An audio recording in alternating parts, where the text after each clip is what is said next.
Let's go back to the PM's trip to China. All smiles today as he played the tourist at the Great Wall. Pretty good at the photo op, isn't he? Not so good standing up to Beijing on issues that matter. Joining me now, foreign editor at the Australian, Greg Sheridan. Greg, I love this line you had the other day saying, not this trip and not at this time. Explain why the destination and the duration of the PM's trip to China right now is so problematic. Well, Peter, it's great to be with you. I must say, the more I look at this with the cold eye of national interest, I think what on earth was going through the Prime Minister's mind to agree to a 6-day trip to China while Operation Talisman Sabre was being conducted in Australia, when the Australia-US alliance is under more strain and under more neglect from both sides, Washington and Canberra, than it's been for many, many years, at a time of acute security danger for Australia. Albanese has secured nothing in China. There's been no substance in this trip. He's got nothing out of it. He's given massive propaganda benefits to the Chinese government. He has given great leverage to the Chinese government over Australia, and he has undertaken the single longest bilateral trip to one nation in his entire prime ministership with our strategic competitor, with the nation which routinely conducts cyber espionage against us, puts our forces at risk, has an Australian citizen as a hostage. He couldn't do a day in Tokyo and a day in Seoul with our strategic partners. I think it's unfathomably stupid for Albanese to have done this. It plays to Labor legend and myth-making, but it's no good for Australia, it's no good for his government, and it's very bad for the Australia-US relationship, on which our security, incidentally, depends. When he was pushed the other day, he said, yeah, but Tony Abbott went to China before he went to Washington. Well, I make the point, Tony Abbott had already met President Obama, that had a one-on-one, a private one-on-one, that had a number of interactions, and almost immediately after he did a big Asia trip, he did go to Washington. Well, this bloke hasn't gone to Washington. But I also point out that on his way to Beijing, Abbott went to Tokyo, then to Seoul, then to Beijing, to underscore the importance of South Korea and Japan to Australia's national interest.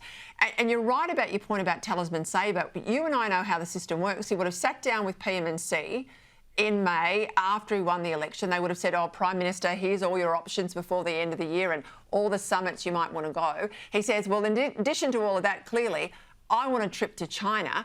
They would have said, well, hang on, Washington's becoming a bit urgent. He clearly put China on the table. He clearly signed off on it being 6 days, and he knows exactly when Talisman Sabre is. So I see this as a very deliberate message to Beijing, not an accident, but a message to Beijing that, yeah, you've got some allies over there who are training and exercising, worried about China, but I am here, so I am sending you a message that we are transcending that worry, and that's a concern. Yeah, look, that's a very fair interpretation, Peter. Oddly enough, I've been discussing this very subject at length with all kinds of well-informed sources this afternoon. The consensus view I have arrived at is, you know, emotionally and logically similar to yours, but just marginally different. What I'm being told really is that this was China's initiative.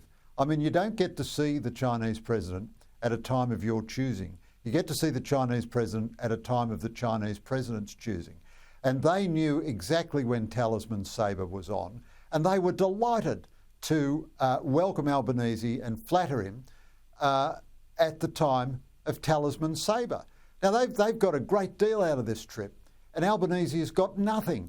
Tourism, you know, we're going to promote tourism.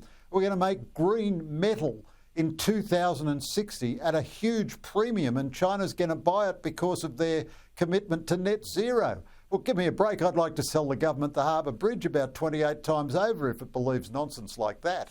He hasn't raised any difficult issues with the Chinese leadership. I mean, I think this has been really a very damaging trip. I don't mind him going to China to transact business. It's still a very important relationship. 2 days in China, along with 2 days in Japan and Korea. And further to your point, comparing him to Abbott is absurd.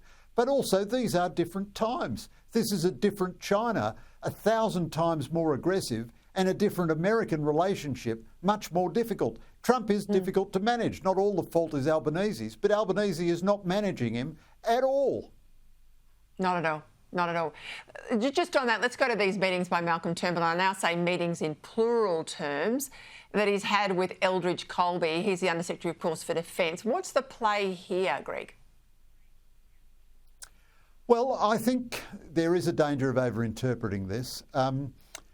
Turnbull's a very, very smart guy, and very persuasive, but with no disrespect to him at all, I don't think he would have moved Eldridge Colby's views on these matters by a single millimetre. Eldridge Colby has very, very well established views. Eldridge Colby is also, until he went into the Trump administration, a very prominent fixture on the Washington think tank circuit. Anyone who was inquiring about China in Washington, you know, there's 6 or 10 people that you'd go and see, and Eldridge Colby was one of them. Now, I think Eldridge Colby has probably been marginally misinterpreted about what he's asking for us on Taiwan. He's probably asking more for joint planning than a commitment to go to war, although we're not sure because, you know, we don't have it from the horse's mouth.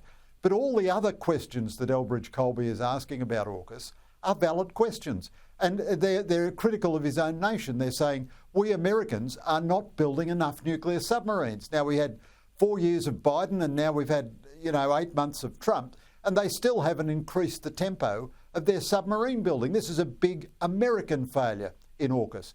But there are huge Australian failures. It is completely inconceivable that we can spend this piddling amount of money on defence and live up to our end of the AUKUS bargain. And why should they give the most important military technology they have to us if we patently don't take defence seriously? Eldridge Colby is right to ask that question, and Albanese should answer Eldridge Colby's questions, and he has no answer because his own spending is out of control, his budget is out of control, and he's not willing to spend $1 more on defence. And there's not a person in Australia who is not directly on Albanese's payroll who thinks we're spending enough money on defence. So a lot of what Colby says about AUKUS, it's very disagreeable to an Australian ear, but there's a lot of truth to it. Colby is no fool, and he's not trying to blow up AUKUS. He's trying to get us to be a partner and an ally rather than a passenger and a freeloader.